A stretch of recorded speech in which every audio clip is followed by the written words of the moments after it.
जय हिंद दोस्तों। अवप्रीत क्लासेस में मैं उदेश पांडे आप लोगों का स्वागत करता हूं। आज हम लोग मुग़ल प्रशासन के बारे में पढ़ेंगे। मैक्सिमम सवाल जो है सो मुग़ल प्रशासन से ही आता है। हम लोग क्या करते हैं कि बाबर, हुमायूं, अकबर, जहांगीर, शाहजहां, औरंगजेब ये सब पढ़ तो लेते हैं, उसके बावजूद भी हम लोग का एग्ज़ाम में क्वेश्चन छूट जाता है। कारण क्या है कि हम लोग ये सब क्वेश्चन मुग़ल प्रशासन को लेकर के इसको बारीकी से नहीं पढ़ते हैं, जिसके कारण क्या होता है कि मैक्सिमम सवाल यही सबसे पूछा जाता है और हम लोग इसको नहीं बना पाते हैं। इसलिए आज हम लोग मुग़ल प्रशासन को समझने का प्रयास करेंगे। चैनल में जो भी नए होंगे लाइक, शेयर और सब्सक्राइब ज़रूर कर दीजिएगा। मैं कोशिश करूंगा कि अब इसके बाद से मुग़ल प्रशासन पढ़ने के बाद आपसे सवाल नहीं छूटेगा, मैक्सिमम क्वेश्चन आप बना पाएंगे। तो आइए हम लोग स्टार्ट करते हैं। मुग़ल प्रशासन का प्रशासनिक विभाजन कैसे हुआ था, इसको समझने का प्रयास करते हैं। देखिए, जैसे कि हम जानते हैं कि भारत देश जो है वो राज्यों का समूह है और बहुत सारे राज्य में 28 राज्य भारत को बनाने के लिए 28 राज्य मिलके भारत देश को बनाए। यानी कि भारत में 28 राज्य है और भारतीय संविधान के अनुच्छेद 1 में लिखा हुआ है कि भारत अर्थात इंडिया राज्यों का संघ है। तो देखिए, इसको क्या है कि सबसे ऊपर साम्राज्य था, उसके बाद उसके नीचे यानी कि इसको आप केंद्र मान सकते हैं।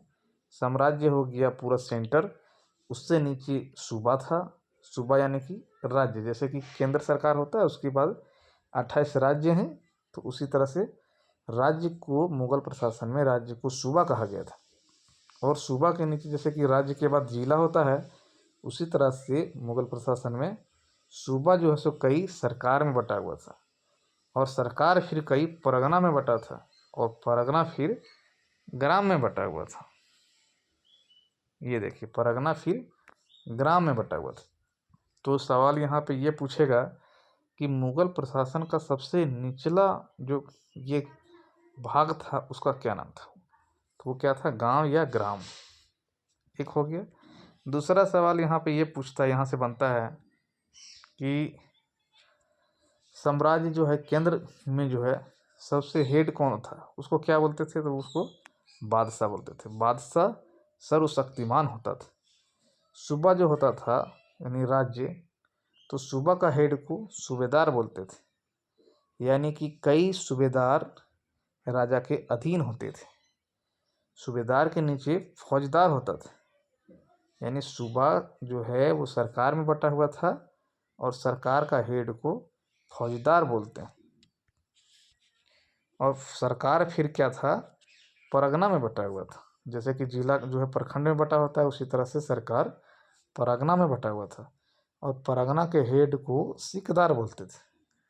तो इसमें सवाल कैसे पूछता है वो देखिए।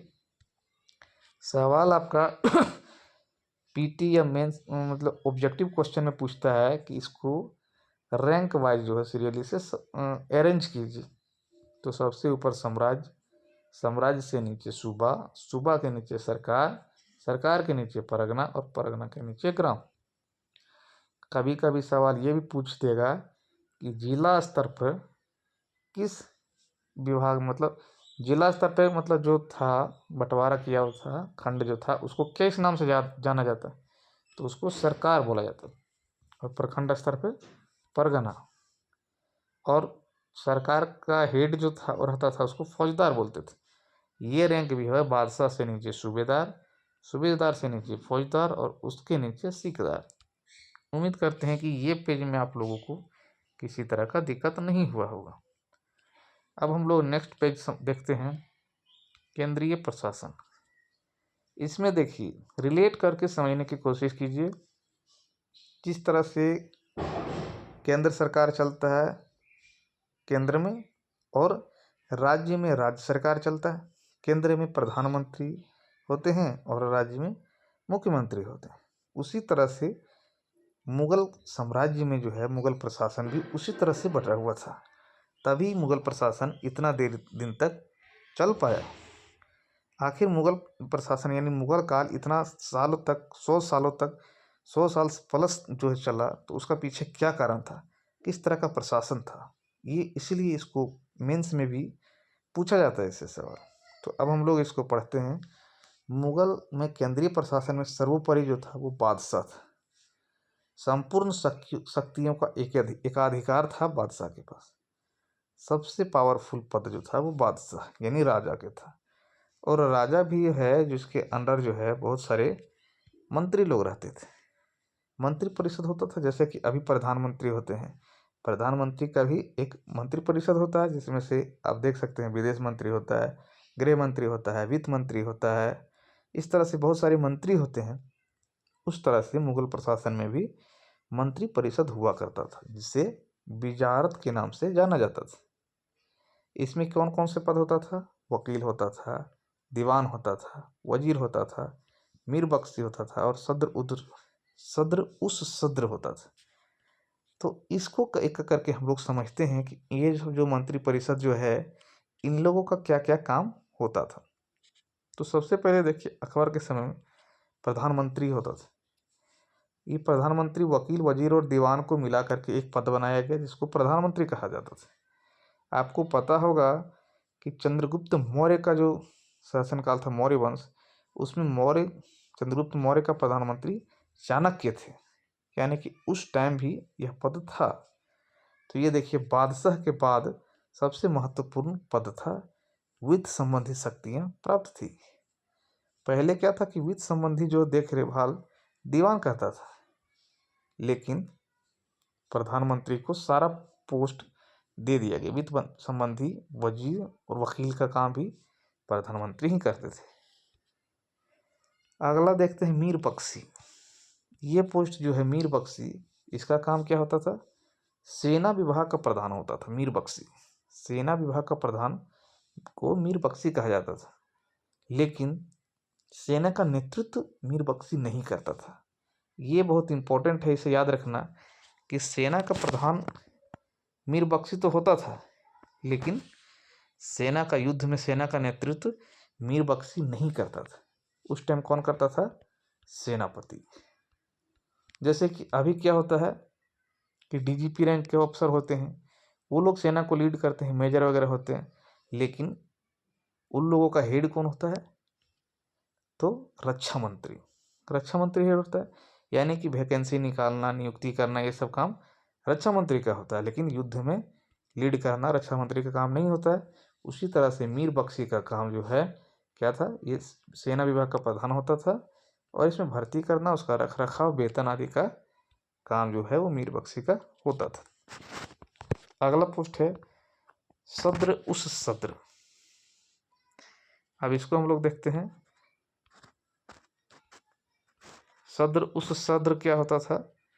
तो ये देखिए, धार्मिक मामलों में बादशाह का सलाहकार होता था। सद्र उस सद्र जो है वो धार्मिक मामलों में बादशाह को सलाह देते थे।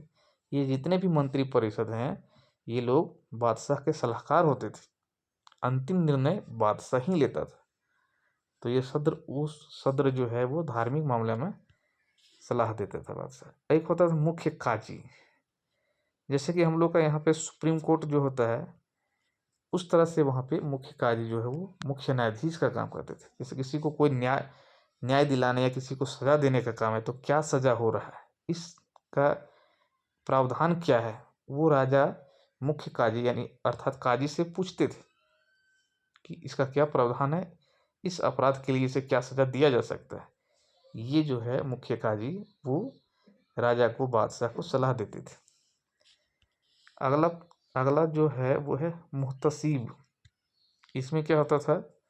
मुहतसिब इम्पोर्टेंट है। देखिए, इसका काम होता था कि राज्य में भ्रमण करता था ये, और देखता था कि शरीयत यानी शरिया कानून, शरीयत के अनुसार जो है, शरीयत के प्रतिकूल कोई काम तो नहीं कर रहा, यानी शरिया का अच्छे से पालन हो रहा है या नहीं हो रहा है। इसके खिलाफ यदि कोई रहता था तो उसे रोकने का काम और उसे सुधारने का काम मुहतसिब का होता था। अगला है मीर ए समा। मीर ए समा का काम क्या होता था? बादशाह के दैनिक जीवन की आवश्यकता एवं उनके परिवार की देखभाल, यानी कि ये मैनेजमेंट का काम करता था। बादशाह को क्या चीज़ घट रहा है, उनके परिवार को क्या चीज़ घट रहा है, क्या लाना है, क्या करना है, वो मैनेज करने का काम मीर ए समा का होता था। आगे देखते हैं हम लोग मीर ए आतिश। मीर ए आतिश का काम, यहाँ देखिए आतिश, आतिशी समझते हैं, आतिशी जोशीला काम। तो ये जो शाही तोप खाना होता था उसका प्रधान होता था। तोप खाना में कितना तोप बचा हुआ है, उसमें गोला बारूद वगैरह देखभाल का काम मीर ए आतिश का होता था। ये मैनेजमेंट का, तोप खाने का, गोला बारूद का मैनेजमेंट का काम ये हेड थे, उनका देखभाल का काम इनका था। अगला है दरोगा एक डाक चौकी। आप देख रहे होंगे डाक चौकी, इसी से क्लियर हो रहा है ये गुप्तचर व्यवस्था का प्रधान होता था। दरोगा ए डाक चौकी गुप्तचर व्यवस्था का प्रधान होता था।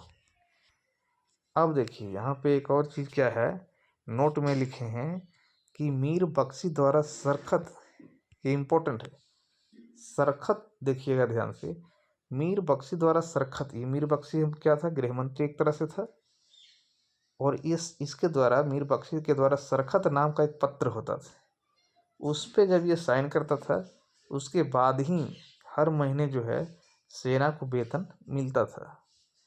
यानी कि एक तरह से इसके सिग्नेचर के बाद ही हर किसी को पेमेंट दिया जाता था, और वो सिग्नेचर को सरखत के नाम से जाना जाता है। ये इंपॉर्टेंट है, इसको याद रखना है। आगे हम लोग देखेंगे प्रांतीय प्रशासन, यानी केंद्रीय प्रशासन हो गया। केंद्रीय प्रशासन में हम लोग देखे 10 पॉइंट, लगभग 10 पोस्ट था।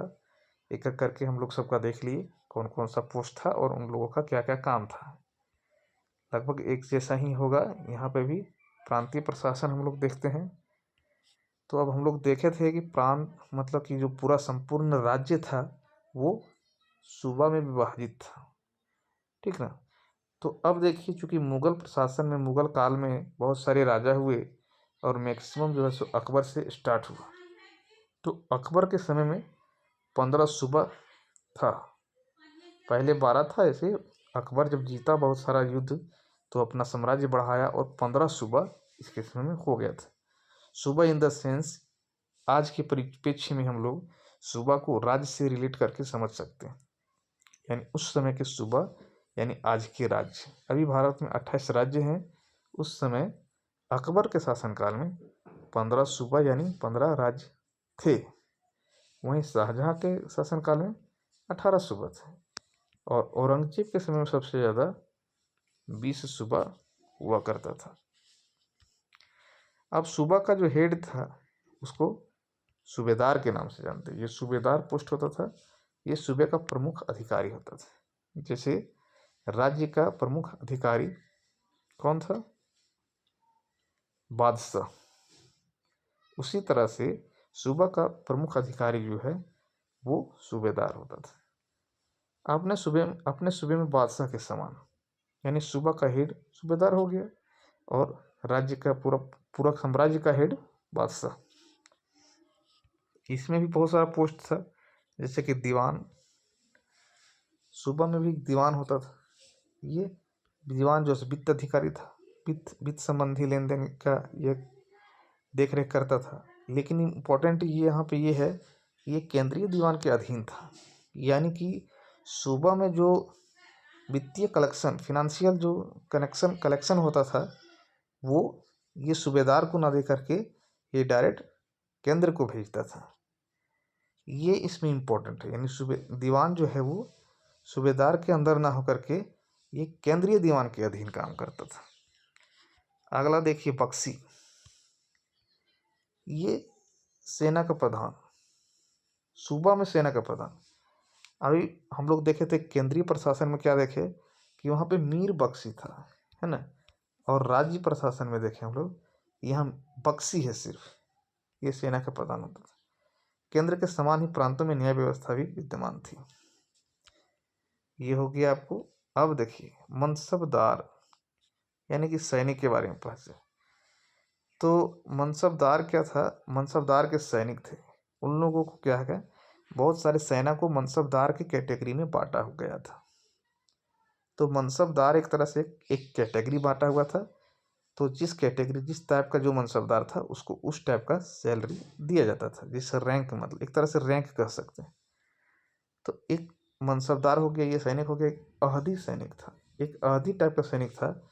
ये बादशाह के सैनिक थे, यानी कि स्पेशल फोर्स था, यानी कह सकते हैं इसको। यानी कि इन लोगों का बादशाह का प्रोटेक्शन करने का काम होता था, अहदी सैनिक। अब देखिए, मुगल सेना 4 भागों में विभक्त था। मुगल सेना जो था वो 4 भागों में विभक्त था।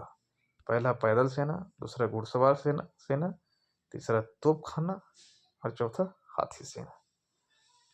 पूछेगा सवाल कि मुगल सेना कितने भागों में विभक्त था, तो 4 बताना है। यहाँ पे चारों याद रखना है कि पैदल सेना था, एक घुड़सवार था, हाथी था और तोप था। ये तोप खाना ये लोग हमेशा लेके चलता है, ये बहुत इंपॉर्टेंट है। इसी से मैक्सिमम मुगल लोग जीत जाता था, तोप खाना का। मुगलकालीन सैन्य व्यवस्था पूर्णतः मनसबदारी प्रथा पर आधारित थी। अकबर द्वारा प्रारंभ किया गया ये मनसबदारी व्यवस्था, जिसमें से देखिए, इसमें जो बांटा हुआ है कि 10 से 500 तक के मनसब जो थे उनको मनसबदार कहा जाता था। यहाँ से भी सवाल पूछा जाता है, अक्सर पूछा जाता है कि 10 से 500 तक के मनसब को मनसबदार कहा जाता है और 500 से 2500 तक के मनसब को उमरा कहा जाता है और 2500 से ऊपर के मनसब को अमीर ए आजम के नाम से जाना जाता है। तो मनसबदार किसको बोलते थे, उमरा किसको बोलते थे और अमीर ए आजम किसको बोलते थे, ये याद रखना। और क्या याद रखना है कि ये कहाँ से कहाँ तक क्लासिफाइड किया गया, 10 से 500, 500 से 2500 और 2500 से ऊपर। और फिर नाम मनसबदार, उमरा और अमीर ए आजम। उम्मीद करते हैं ये भी आपको याद हो गया होगा। एक है जात, वेतन एवं प्रतिष्ठा का ज्ञान। इसका मतलब ये हुआ कि जात जो शब्द है, तो किसका कौन किस जात में है, इससे उसका वेतन और उसका प्रतिष्ठा का ज्ञान का पता लग जाता था। यानी कि जात से ही किसी सैनिक का वेतन और उसका प्रतिष्ठा का पता चलता था। ये पद था जात। ये एक सवार पद है। सवार पद क्या था, घुड़सवार दस्तों की संख्या। सवार पद जो है वो घुड़सवार दस्ता जो है उसमें कितना सेना है, कितना संख्या उसका है, वो सवार पद से इस बात का पता लगाया जाता था। तो अकबर के शासनकाल में 29 मनसबदार थे, 500 जात की पदवी थी। ठीक है, 500 जात, 5000 जात थे। ये भी इंपॉर्टेंट है। अकबर के शासनकाल, औरंगजेब के शासनकाल में देखिए, औरंगजेब के शासनकाल तक ऐसे मनसबदारों की संख्या 79 हो गई। अकबर के समय मनसबदार 29 थे और औरंगजेब जो आखिरी बादशाह कह सकते हैं, एक तरह से शक्तिशाली बादशाह, तो 79 थी उस टाइम। अब हम लोग वित्त विभाग को देखते हैं थोड़ा, कि मुगल प्रशासन में वित्त का यानी फिनेंशियल डिपार्टमेंट कैसा था, किस तरह से वो लोग वित्त को हैंडल करते थे। तो इसमें भू राजस्व को देखते, भूमि से संबंधित ज़्यादा कलेक्शन उन लोग का होता था। तो राज्य की आय का सबसे बड़ा स्रोत जब्ती प्रणाली था। तो भू राजस्व जो है, भूमि से जो राजस्व इनकम जो होता था, उसमें से सबसे बड़ा स्रोत जो है वो जब्ती प्रणाली था। और जो है बादशाह का जो है कर प्रणाली जो था, कर प्रणाली जो है उसको टोडरमल बंदोबस्त के नाम से भी जाना जाता है। क्योंकि आप जानते हैं कि ये जो अकबर के समय में टोडरमल जो था वो वित्त मंत्री था, दीवान था एक तरह से, वही फिनांस डिपार्टमेंट को देखरेख करता था। तो वो मैनेजमेंट किया, वो एक बंदोबस्त लाया, यानी कर प्रणाली को जब डेवलप किया, 10 साल कर प्रणाली है ना, 10 साल कर प्रणाली को टोडरमल बंदोबस्त के नाम से भी जाना जाता है। 1580 में अकबर द्वारा नवीन कर प्रणाली लाया गया। 1580 में अकबर लाया, इसी को 10 साल कर प्रणाली या टोडरमल बंदोबस्त के नाम से जाना जाता है। आगे हम देखते हैं, ये जो है टोडरमल जो व्यवस्था जो किया गया था, आप देखिए 1580 में अकबर के द्वारा जो नवीन कर प्रणाली लाया गया था, 10 साल कर प्रणाली जो है टोडरमल बंदोबस्त, इसके अंतर्गत जो है वो भूमि को 4 भागों में विभाजित किया गया था। ठीक है, 4 भागों में विभक्त किया गया था। तो 4 भाग वो कौन कौन था? एक था पोजल भूमि, एक परती और एक चाचर और लास्ट बंजर भूमि। तो ये सब किस तरह का भूमि में बांटा गया था? देखिए, पोजल भूमि जो है वो सबसे ज़्यादा उपजाऊ भूमि था। पोजल भूमि सबसे उपजाऊ भूमि था। इसमें एक साल में 2 बार खेती होता था, 2 बार प्रति वर्ष जो है खेती होता था। तो ये सबसे ज़्यादा उपजाऊ हो गया, तो इसका टैक्स भी सबसे ज़्यादा लिया जाता था। दूसरा है परती भूमि। तो ये 2 वर्ष, 1 वर्ष या 2 वर्ष में एक बार इसमें परती भूमि में खेती होता था। इसको हम लोग 2 वर्ष मानते हैं। उसके बाद आपका आ गया चाचर भूमि। तो चाचर भूमि में जो है, चाचर भूमि में 3 या 4 वर्ष के अंतराल पर इसको खेती होती है, यानी 3 से 4 वर्ष के बाद एक बार खेती। परती को हम लोग मानते हैं 2 वर्ष के बाद खेती होता था। चाचर भूमि को 3 वर्ष मान लेते हैं, 3 वर्ष के बाद इसमें खेती। और बंजर भूमि जो है, नाम से ही बंजर है, तो इसमें खेती नहीं होता था। और जब खेती ही नहीं होगा तो इसमें लगान भी नहीं देता था, क्योंकि जब खेती ही नहीं हो रहा तो लगान क्यों देगा? तो आपको पूछ सकता है कि टोडरमल व्यवस्था में किस तरह की भूमि के लिए लगान नहीं देना पड़ता था? तो बंजर भूमि जो था उसमें लगान नहीं देना पड़ता था। या ये भी पूछेगा कि किस तरह के भूमि के लिए सबसे ज़्यादा लगान देना पड़ता था? क्योंकि पोजल भूमि जो है उसमें सबसे ज़्यादा खेती, यानी एक साल में 2 बार खेती होता था, तो इसका लगान भी ज़्यादा देना पड़ता था। अब देखिए, एक है किसानों के प्रकार, है ना। इस व्यवस्था में किसान को भी 3 कैटेगरी में बांटा गया था। पहला है खुद कास्त, दूसरा पाही कास्त और तीसरा मुजारियन। कास्त का मतलब आपको पता है, CNT एक्ट में भी आप पढ़े हैं। कास्त मतलब होता है किसान, खेती करने वाला। कास्तकार, यानी कास्त मतलब होता है खेती, और कास्तकार मतलब खेती करने वाला। तो कास्त मतलब हो गया खुद कास्त। इसका मतलब ये हो गया कि अपने गांव की भूमि पर खेती जो करता था, अपना ही गांव के, यानी अपना खेत पे जहाँ रह रहा है वहीं जो खेत है उसका, उस पे जो खेती करता था उसको खुद कास्त बोलते थे। और पाही कास्त क्या था? यह दूसरा गांव जाकर के खेती करता था, दूसरा गांव में इसका जमीन है, वहां जाके खेती कर रहा है, तो ये पाही कास्त कहलाता है। अब ये लास्ट जो है, तीसरा टाइप का किसान जो है, उसको मुजारियन कहा जाता था। ये मुजारियन लोगों के पास क्या होता था कि अपना ज़मीन कोई था नहीं, तो ये लोग क्या करता था, खुद कास्ट का जो अपना ज़मीन था उन लोगों से किराए पर ज़मीन लेके उस पर खेती करता था। उस तरह के किसान को मुजारियन किसान कहते थे। उम्मीद करते हैं कि आप लोगों को मुगल प्रशासन जो है वो अच्छे से समझ में आ गया होगा, और ये सबको पॉज करके रोक रोक के सारे जो है पॉइंट जो है उसको लिख के याद कर लीजिए, और इमेंस पॉइंट ऑफ व्यू के लिए भी इम्पोर्टेंट है। तो अच्छा लगा होगा तो चैनल को लाइक, शेयर और सब्सक्राइब जरूर कीजिएगा। जय हिंद।